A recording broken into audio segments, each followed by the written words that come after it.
ওই জন্য শুনেলেন ভারতের কজন চিল্লাচ্ছে, কুকুর দুটো সময় চিল্লাই, মাথায় রাখবেন, আপনারা পাগল হবেন না। কুকুর দুটো সময় চিল্লাতে শুরু করে, এক যখন কুকুর খেপে যায় তখন চিল্লাই, চিল্লাই না খেপে গেলে চিল্লাই। দ্বিতীয় নম্বর, তার পেছনে যদি মালিক দাঁড়িয়ে থাকে তখন চিল্লাই।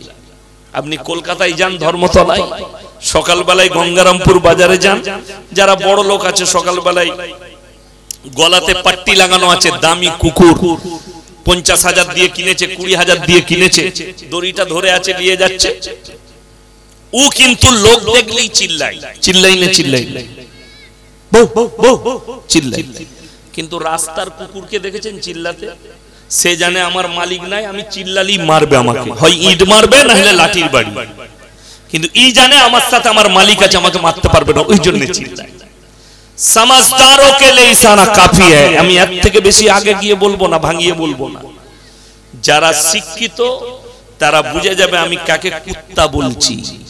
যারা পেছনে রাসূলের পেছনে চিল্লাচ্ছে তারা হয় মালিক দাঁড়িয়ে আছে বলে এরকম রাসূলের বিরুদ্ধে বলছে, তা না হয় পাগল হয়ে গেছে কুত্তাগুলো, তাই ইসলাম আর কোরআনের বিরুদ্ধে কথা বলছে।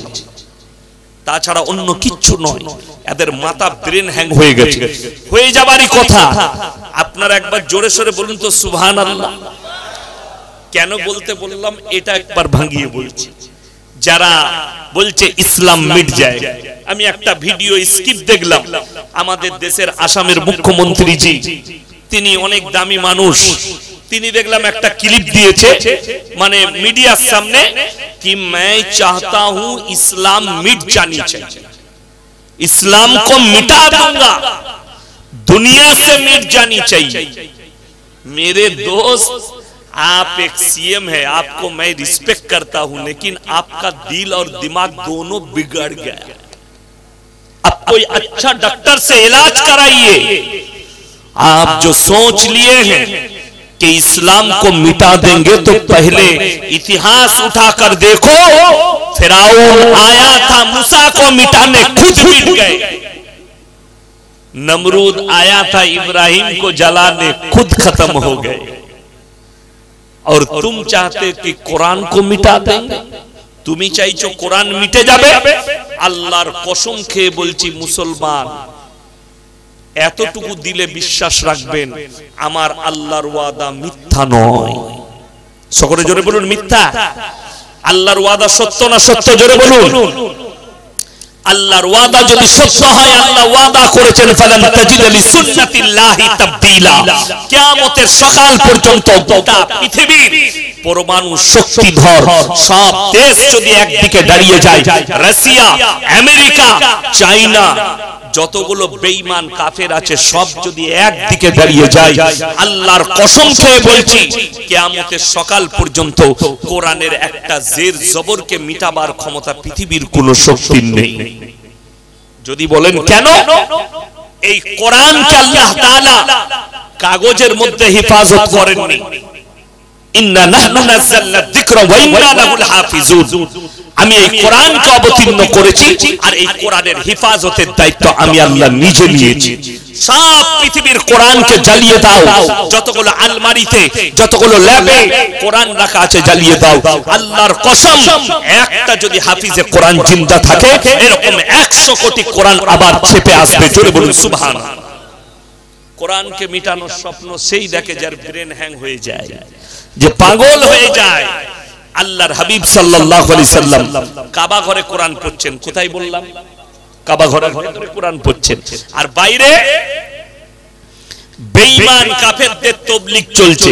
কাফেররা, বেঈমানরা তাবলীগ করছে কিসের? আল্লাহ তাআলা আয়াত পাঠালেন নবীজির কাছে, কি বলে? ওয়াকালাল্লাযীনা কাফারু লা তাসমাউ লিহাযাল কুরআন ওয়ালগাউ ফীহি লাআল্লাকুম তাগলিবুন। হে আমার নবী, বেঈমান কাফেররা বাইরে তাবলীগ করছে, নবী যে কোরআন আবৃত্তি করে সে কোরআন তোমরা শ্রবণ করো না, হাত তালি মারবে আর কানেতে আঙ্গুল দেবে, কিন্তু কোরআন তোমরা শ্রবণ করো না। আমার ভাইয়েরা, আমার মায়েরা, বোনেরা, আল্লাহর কসম করে বলছি, বলছি তারপরেও গোটা পৃথিবীতে ইসলাম প্রচার হয়েছে। জোরে বলুন সুবহানাল্লাহ। রুখতে পারেন আজকে 250 কোটি মুসলমান। জোরে বলুন সুবহানাল্লাহ।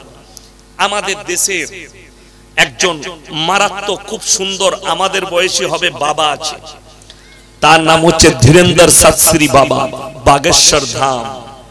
খুব সুন্দর দেখতে, লোকের কুণ্ডলি বলে দেয়, দেখে কুণ্ডলি বলে দিচ্ছে। অনেক লোক যাচ্ছে, অনেক মুসলমানও যাচ্ছে টুপি লাগিয়ে। বাবা आपके पास महाशक्ति है, कुदरत का शक्ति है। बाबा तो लोगों का कुंडली बोल रहा है। क्या कुंडली बोल रहा है? तुम्हारा बाप का नाम ये है, तुम्हारा माई का नाम ये है, तुम्हारा ये हो गया है। মুসলমানরা বলছে আমাদের মৌলবীরা এত কোরআন হাদিসের স্টাডি করলো, এত নামাজ পড়লো, এদের কাছে কোনো শক্তি নেই। কিন্তু বাবার কাছে আছে। আল্লাহর কসম করে বলছি, যে মুসলমান ওটা কুদরতি শক্তি বলে বিশ্বাস করবে সে কাফের হয়ে যাবে, ঈমান চলে যাবে, তাকে কালমা পড়ে মুসলমান হতে হবে। কেন? এই পরীক্ষা তো অনেক ছোট পরীক্ষা। আপনার আমার চোখের সামনে এর থেকেও ডেঞ্জার পরীক্ষা বাকি আছে। এটা তো বাগেশ্বর ধাম বাবা আপনার কুণ্ডলি বলে দিচ্ছে। হাদিসে আছে জবকে বড়া দাজ্জাল আয়েগা, যখন দাজ্জাল আসবে তোমাদের চোখের সামনে বৃষ্টি বর্ষণ করে দেখাবে, মেঘের প্রয়োজন হবে না, মুর্দাকে জিন্দা করে দেখাবে। তখন তোমরা তোমাদের ঈমানটা কিভাবে ঠিক রাখবে সেই চিন্তাধারা নাও। সেই সময় যারা ঈমান হারাবে তারাই হবে প্রকাশ্য জাহান্নামের উত্তর অধিকারী। আর সেই সময় যারা মৃত্যুকে গ্রহণ করে নেবে কিন্তু দাজ্জালের কাছে মাথা নত করবে না, আল্লাহর উপরে বিশ্বাস রাখবে, রাসূলের উপরে বিশ্বাস রাখবে, তারাই হবে জান্নাতের উত্তর অধিকারী। ডিসাইড হয়ে যাবে সেই সময় ঈমান। এই বাবা আজ তাকের একজন অ্যাঙ্কার আছে, তার নাম হচ্ছে সুধীর চৌধুরী। নাম শুনেছেন না? শুনেছেন?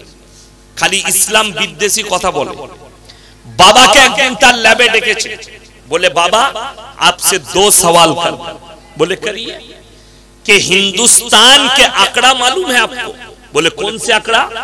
कि दूसरे धर्म से कितने लोगों ने इस्लाम को अपनाया और दूसरी धर्म से कितने लोगों ने सनातन को अपनाया।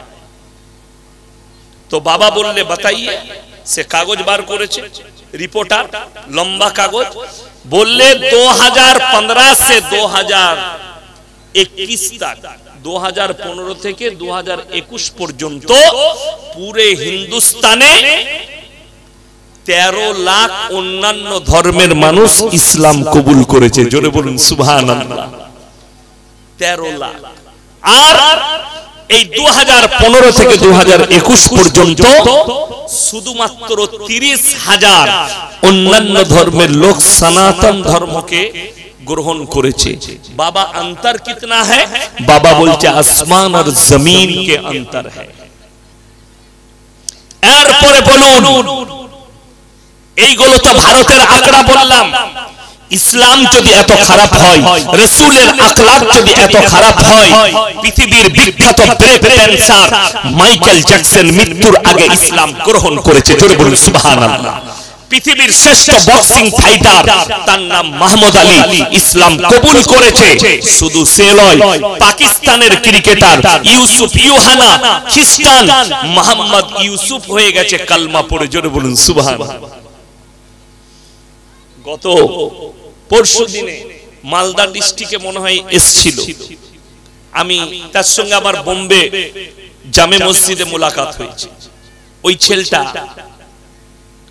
একটা ফিল্মে কাজ করেছে, তার নাম ছিল রকি। এখন সে একটা তবলিগের বড় মুবাল্লিগ, দায়ী, মুখে দাড়ি, ফিল্মের দুনিয়া থেকে সরে গিয়ে আল্লাহর রাস্তায় এসেছে। আল্লাহ তাকে হিদায়াত প্রাপ্ত করেছে। জোরে বলুন সুবহানাল্লাহ। সে গত 3 দিন আগে মনে হয় মালদা ডিস্ট্রিক্টে কোনো এক মাদ্রাসার প্রোগ্রামে ছিল, দাওয়াত করেছে তাকে। বক্তা ফক্তা নয়, তাকে দাওয়াত করেছে। ভালো ফিল্মের একজন আর্টিস্ট ছিল, আর্টিস্ট বর্তমানে নেই, বর্তমানে তিনি দ্বীনের দায়ী।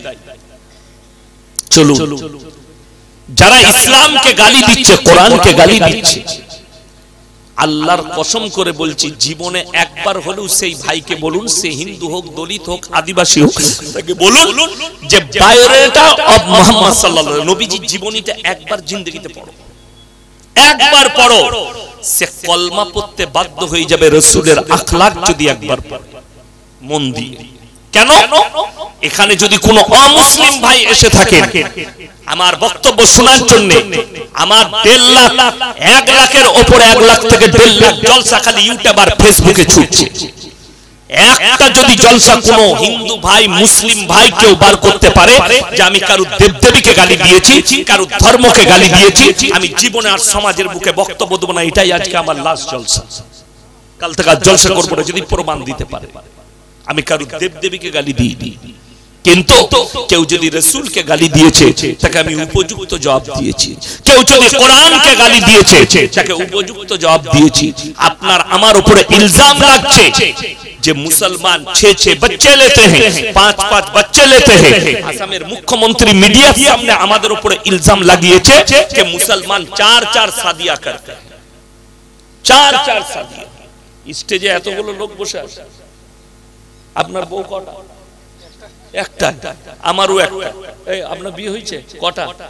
দুটো লয়, একটাতেই ঝামেলা শেষ নাই। আমাদের দাদরা বলে দিল্লি কা লাড্ডু जो खाएगा वो भी पछताएगा, जो ना खाएगा वो भी पछताएगा।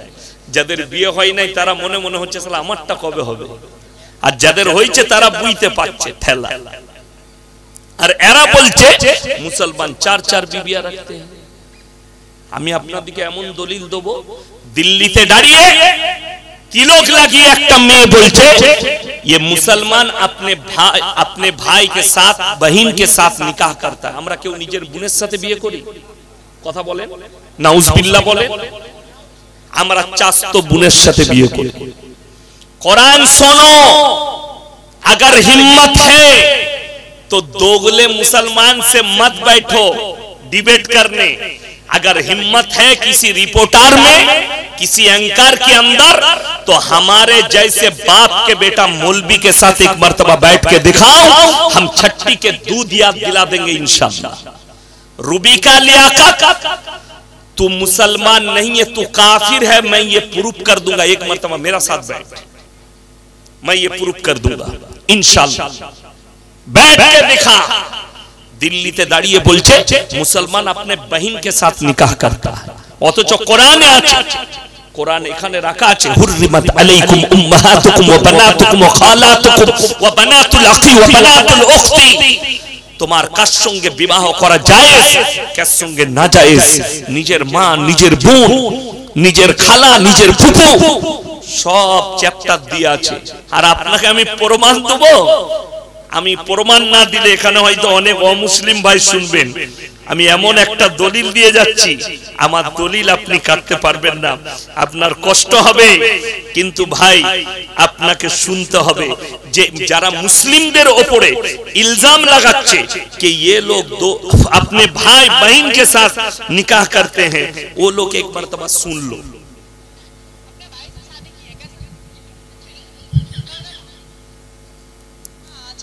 वो भी आपका भाई छोटा है, अब छोटा है तो इसमें क्या कर सकते हैं हम?